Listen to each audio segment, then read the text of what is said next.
agradecer inicialmente a todos os organizadores da nona jornada de Cultura e Arte da União Espírita da região de Aveiro. Gostaria também de agradecer a todos vocês presentes por essa resistência de estar aqui até 10 para as 6 da tarde. É uma grande resistência depois de um dia de domingo estar aqui até essa hora. Portanto, eu sou convidada, não é nada de especial. Portanto, eu agradeço as vossas palavras gentis e gostaria de contextualizar um pouco esse nosso tema, mediunidade e perturbações mentais. Eu penso que é um dia rico de reflexões e gostaria de agradecer a todos os oradores anteriores, porque nós ouvimos falar em transição planetária, em família, em reforma íntima, em vícios, e obviamente entramos aqui com o tema agora mediunidade e perturbações mentais. E efetivamente as pessoas normalmente recorrem aos centros espíritas, não é para se reformar intimamente, infelizmente. É descontrolada pelos fenômenos obsessivos e outras vezes pelas questões do foro psiquiátrico. Então eu penso que esse tema que eu vou abordar hoje vai tocar algumas questões pertinentes a essa questão da mediunidade descontrolada, dos fenômenos obsessivos e também das questões do foro psiquiátrico. Como eu só tenho meia horinha, eu vou suprimir os casos que eu iria apresentar aqui e vou, então, somente abordar as questões de uma forma genérica para que a gente possa, então, ter uma visão global. Nós sabemos, entretanto, não queremos ser aqui enfadonha nessa abordagem, que as comunicações mediúnicas e a mediunidade não é um patrimônio do espiritismo. Sabemos que a mediunidade, de certa forma, existe como uma possibilidade de comunicação com o divino, como um culto, como uma forma de comunicar com o sobrenatural desde os primórdios da humanidade. Portanto, nós temos aqui um exemplo disso, que é o livro dos Vedas, e tem nos livros dos Vedas, o próprio hinduísmo, 4.000 a 6.000 anos de Cristo, essa comunicabilidade, a orientação quando ele tinha dúvidas acerca de algumas questões interiores da sua intimidade. Voltando à questão também da Grécia Antiga, do tempo da Antiguidade, eu só, a título de curiosidade, todos esses não dá para ver ali, mas eu coloquei, está ali assinalado, aqueles pontinhos pequeninos, eram as localizações de oráculos da Antiguidade, onde as pessoas se reuniam para cultuar e para poder, onde as pitonisas se comunicavam com os deuses na Antiguidade para trazer informações para as pessoas e poder obter respostas das suas inquietações. O mais antigo, ou mais famoso, vamos dizer assim, o mais famoso, bem dizer, oráculos desse era o oráculo de Delfos. E, curiosamente, no pórtico desse oráculo existia uma frase que aqui foi dita na palestra anterior: conhece-te a ti mesmo. E esse oráculo foi conhecido no mundo helênico como aquele que era o mais famoso, tal como hoje seria Fátima para os portugueses ou Lourdes para os franceses. Portanto, e efetivamente essa frase ficou eternizada e quem o disse foi Sócrates. Portanto, isso para vos dizer que a própria mediunidade ela era integrada dentro da sociedade, dentro dos cultos, como uma coisa mais ou menos natural até a Idade Média, como a gente sabe.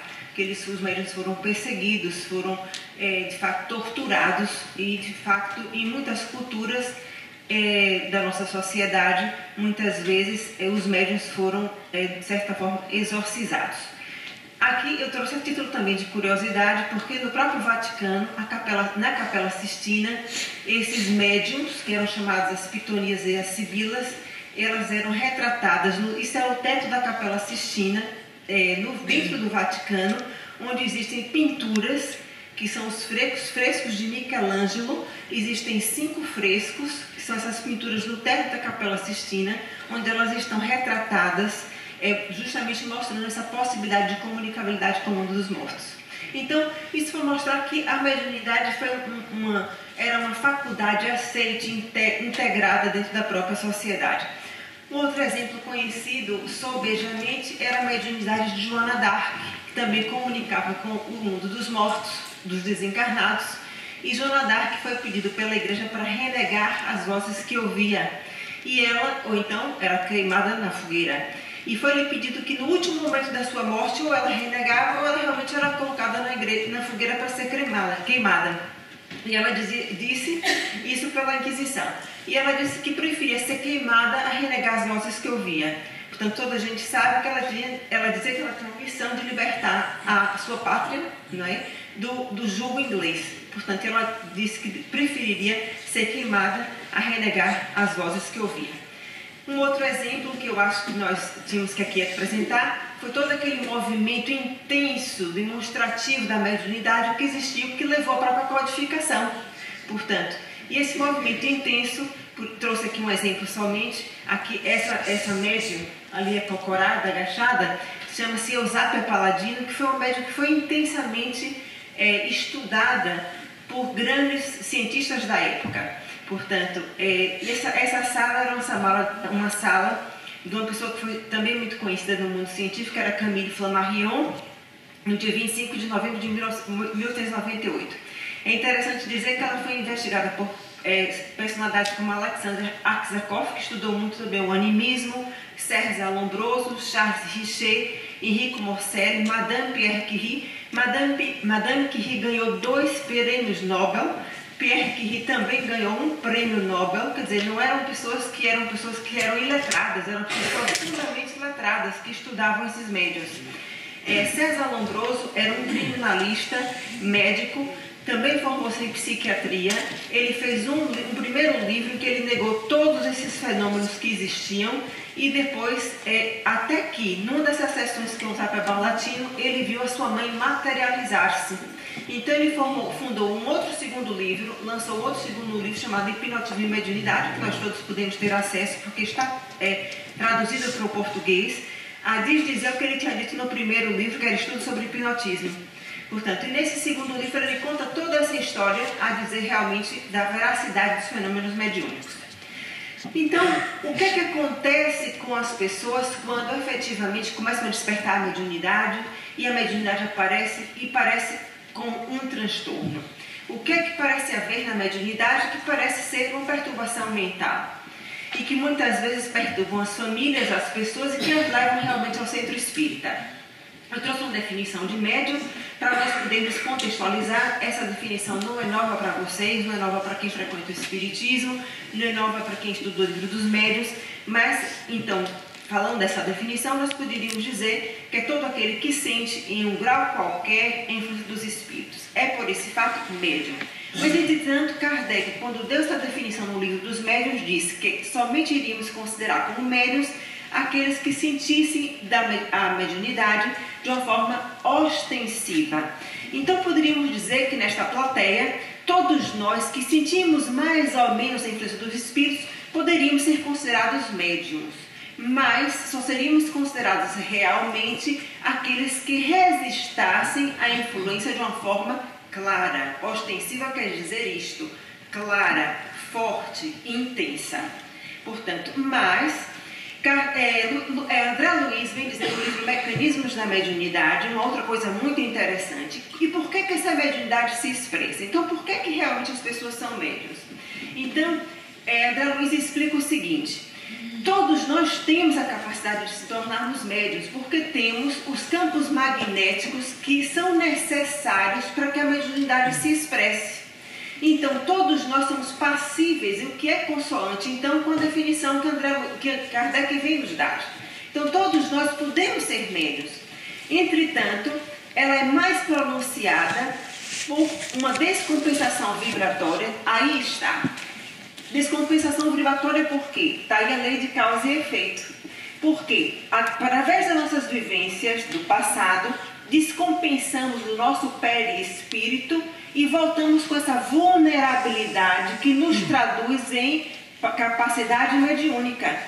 Ou então, é uma elevada sintonia, que são aqueles médiuns que vêm com a mediunidade por uma questão de Valdo Franco, um Chico Xavier, por uma questão de virem com essa missão, uma mediunidade de missão.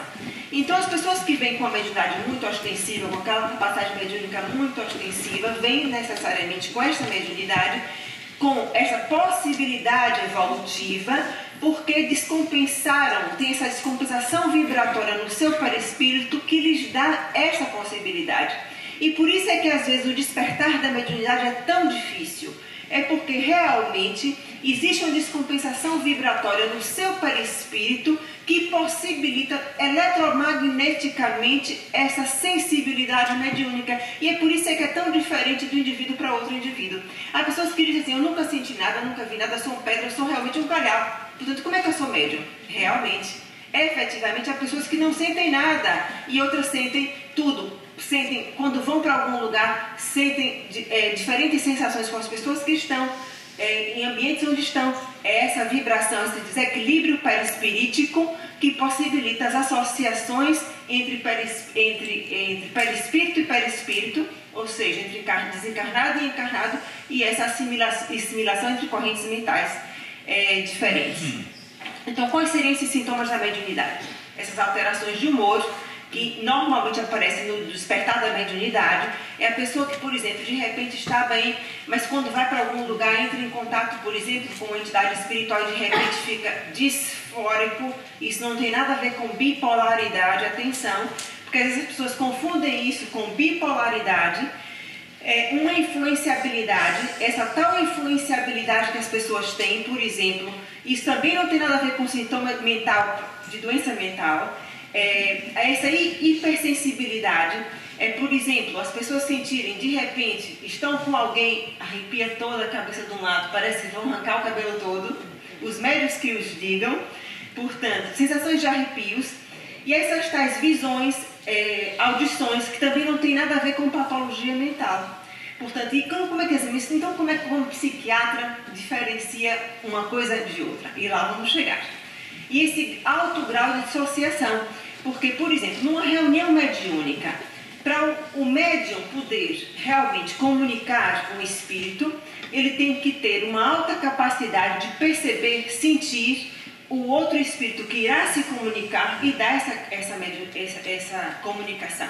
E para isso ele precisa entrar no mundo do outro espírito comunicante e poder realmente comunicar o que vai na alma do outro espírito, não é? O espírito desencarnado. E para isso ele tem que se dissociar do seu eu e comunicar o outro eu. E para isso realmente é preciso ter esse alto grau de dissociação.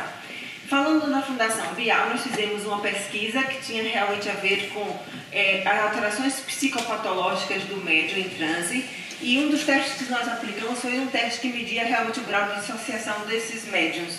E efetivamente os médiums tinham um alto grau de dissociação, mas efetivamente eram médiums que estavam perfeitamente adaptados com a sua vida realmente normal, não tinham outros sintomas de patologia mental, não tinham nos outros scores para as outras patologias, não tinham sintomas de outras patologias mentais e sensações de presença que podem ser registradas no início da mediunidade. Voltando então para o livro dos médiuns, então Kardec pergunta: poderia a mediunidade produzir a loucura? E os espíritos respondem: não mais do que qualquer outra coisa, desde que não haja predisposição para isso, em virtude da fraqueza cerebral. A mediunidade não produzirá a loucura quando esta já não exista em germen. Ou seja, porém, existindo este, o consenso está a dizer que se deve usar de cautela. Com isso nós queremos dizer que as pessoas que têm realmente um diagnóstico de uma doença mental grave, não se deve realmente exercer a faculdade mediúnica dentro das reuniões mediúnicas. Se existe já essa fragilidade prévia, não se deve realmente a pessoa exercer a faculdade mediúnica dentro das reuniões mediúnicas, porque pode ser um fator de desequilíbrio para o próprio grupo.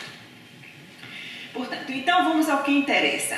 Então, como é que nós podemos então diferenciar mediunidade e doença mental grave? Para já que eu queria explicar para vocês o que é a doença mental grave.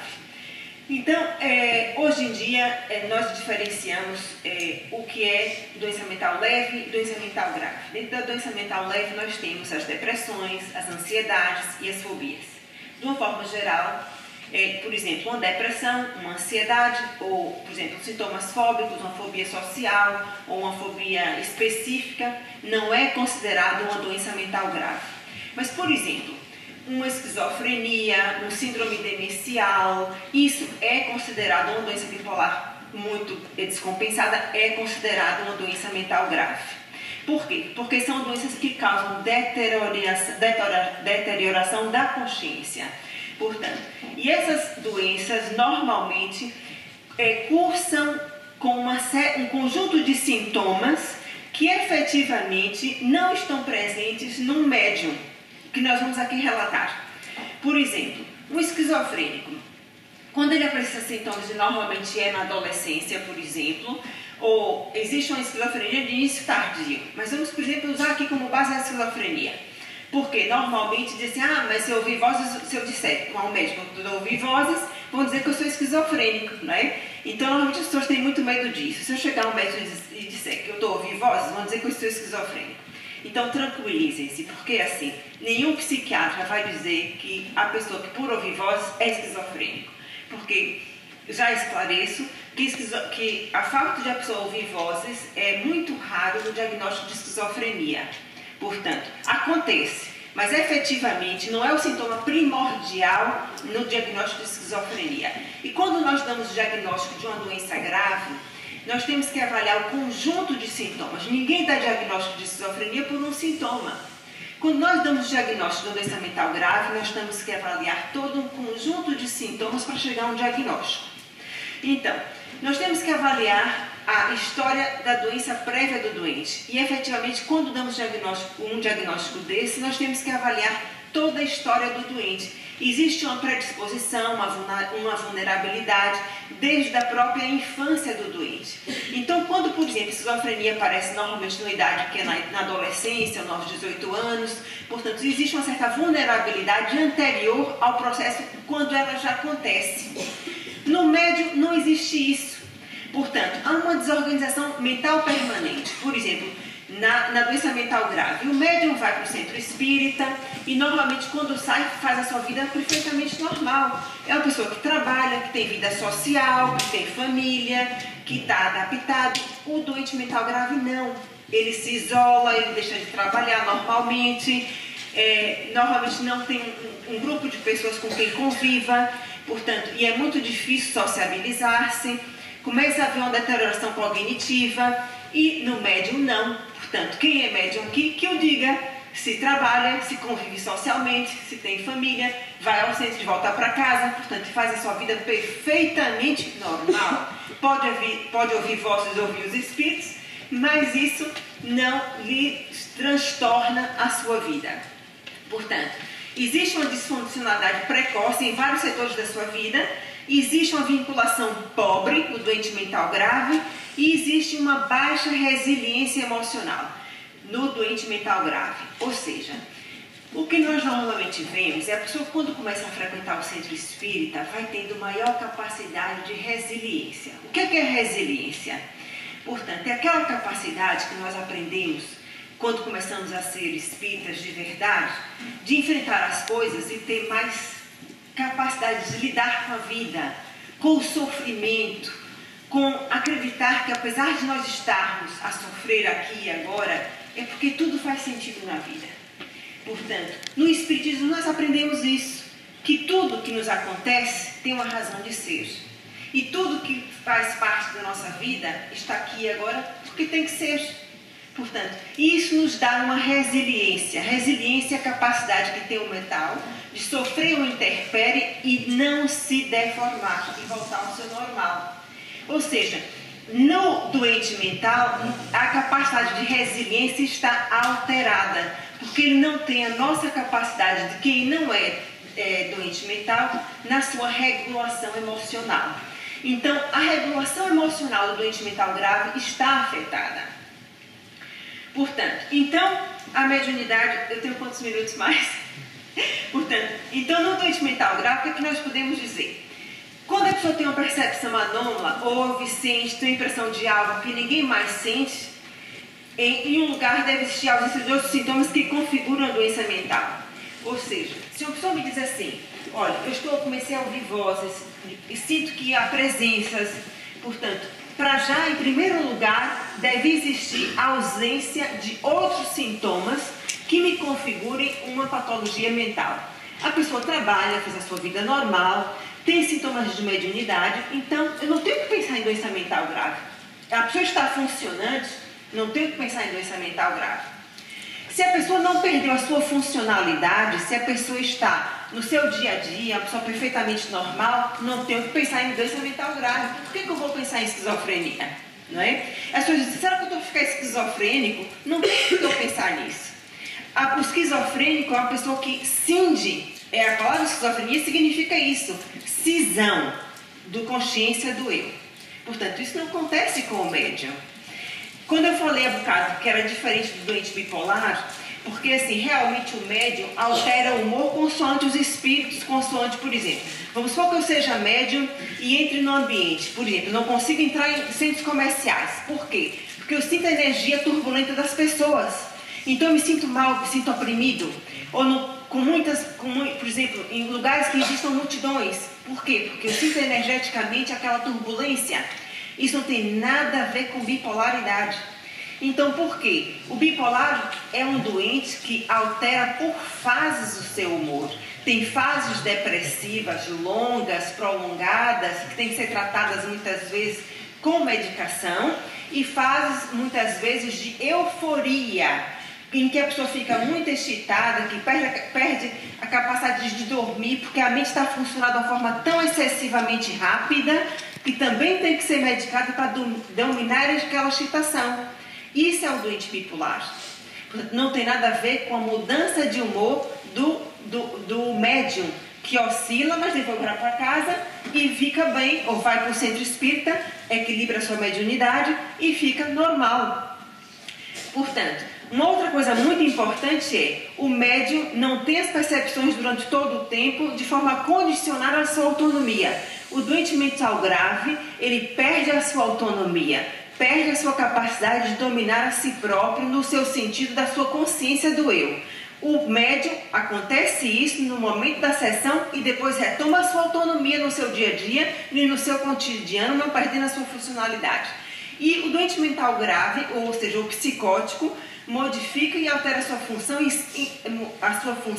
sua função altera-se em função do seu sintoma. Ou seja, ele tem um sintoma, por exemplo, eu começo a achar que as pessoas estão falando mal de mim, então eu começo a não sair de casa, começo a me retrair, eu saio de casa, vou ao café, mas eu começo a olhar para o lado, porque eu acho que começo a ouvir vozes que todas as pessoas estão falando mal de mim. Portanto, é diferente daquele que vai para a sessão espírita e ouve um espírito e diz, olha, eu estou ouvindo um espírito que está me dizer isto. Completamente diferente. Porque eu ouço vozes que, efetivamente, eu sou esquizofrênico ou eu tenho doença bipolar.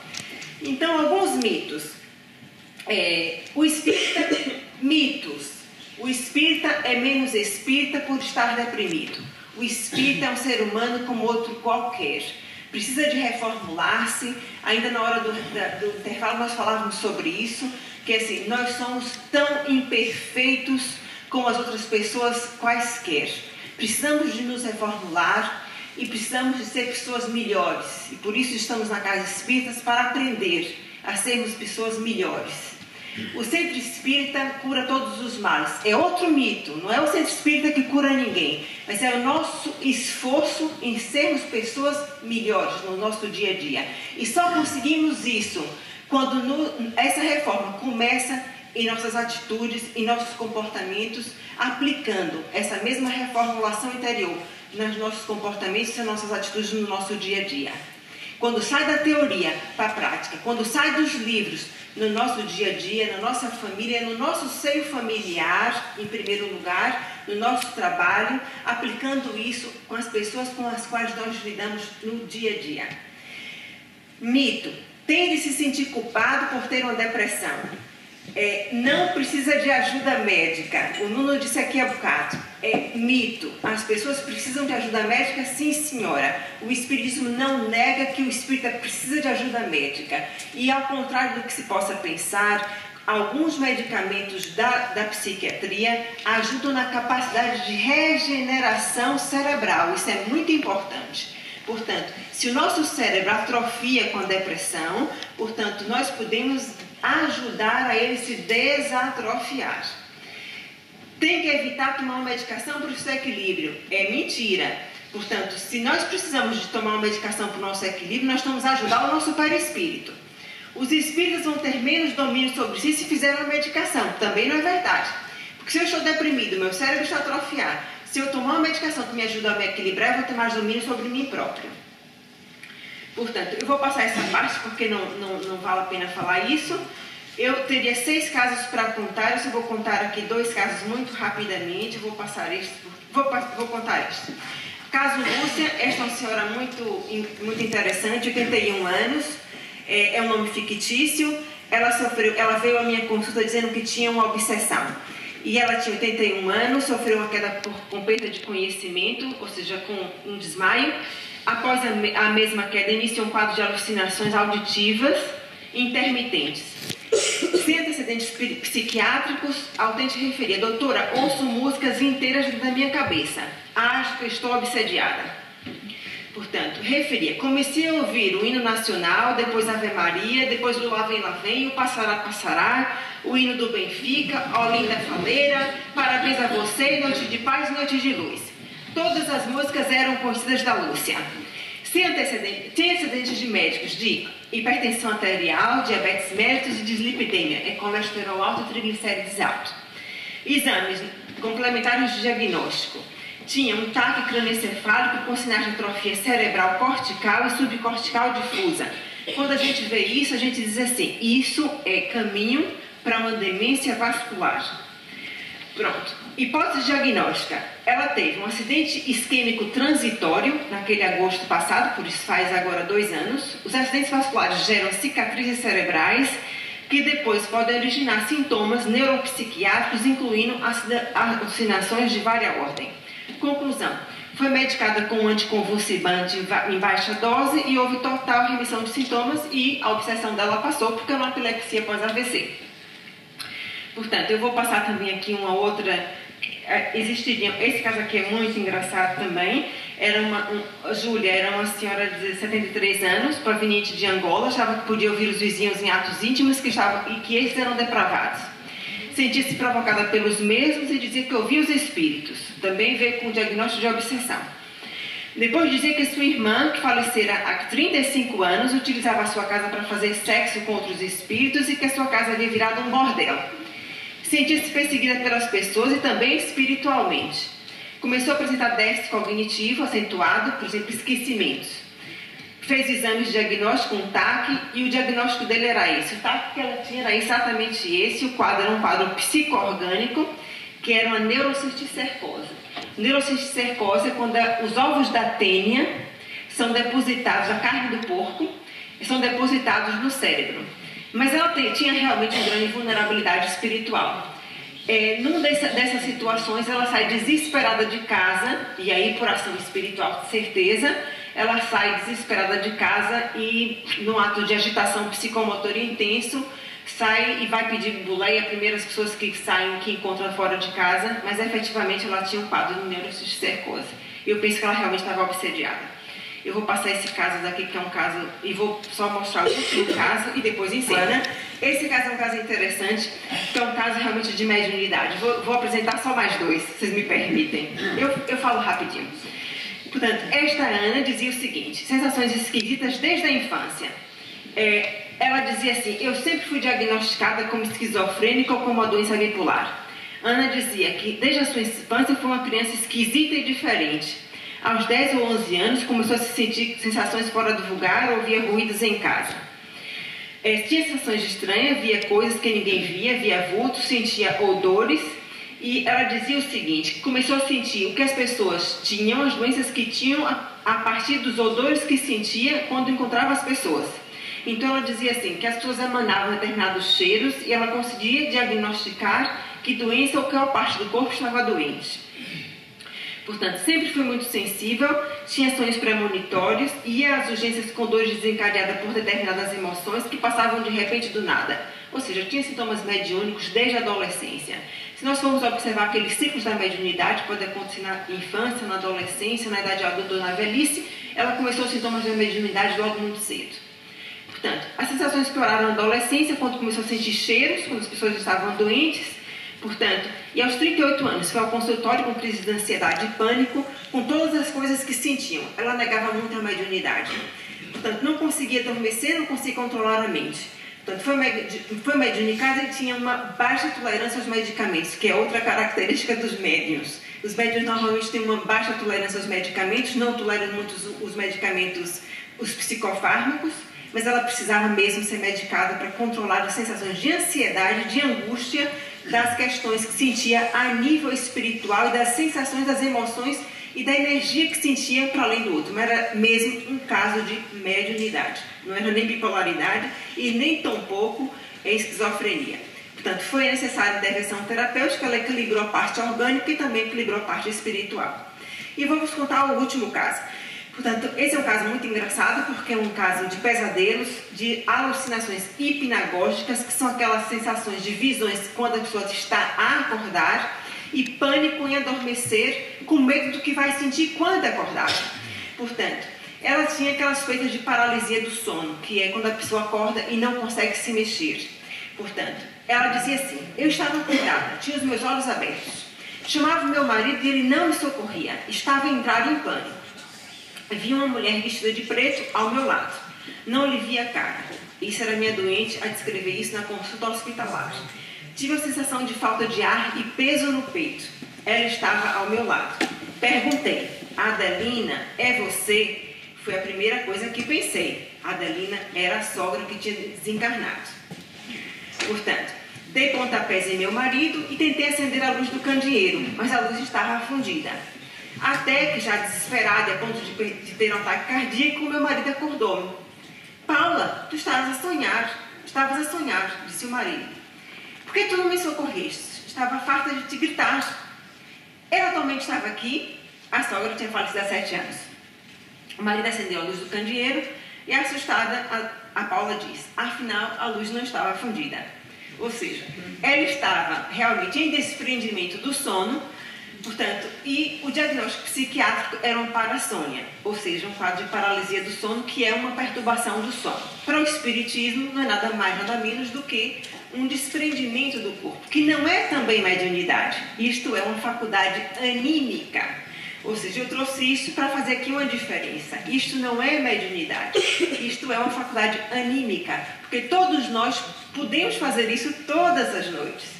Ou seja, podemos nos desprender e por isso a necessidade de programarmos o nosso sono e, de fato, porque este é o mundo quando nós vamos dormir e por isso nós temos necessidade da proteção noturna dos nossos amigos espirituais.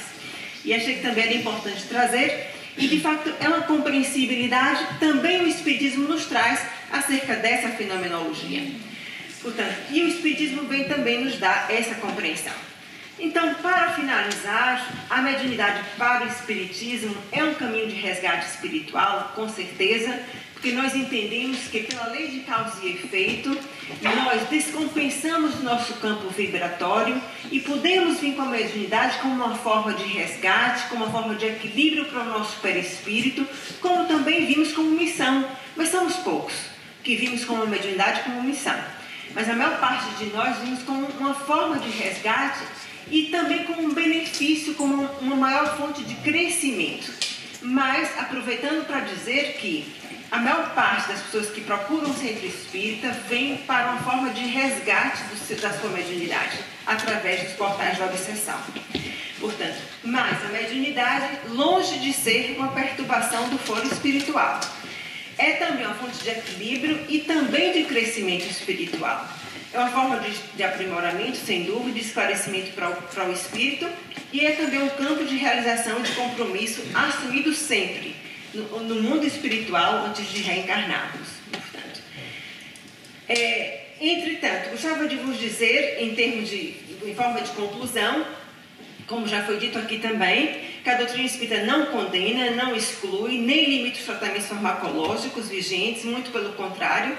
Portanto, incita o ser humano nas suas várias vertentes, porque entende o homem nesse modelo biopsicossócio-espiritual, ou seja, num modelo integrativo em que todas as disciplinas são importantes. No modelo médico, o modelo espírita não exclui o modelo médico, mas integra o modelo médico nessa visão integrada do ser humano. É muito importante a gente pensar isso, porque quando a gente vai ao centro espírita, a gente vem à procura de respostas.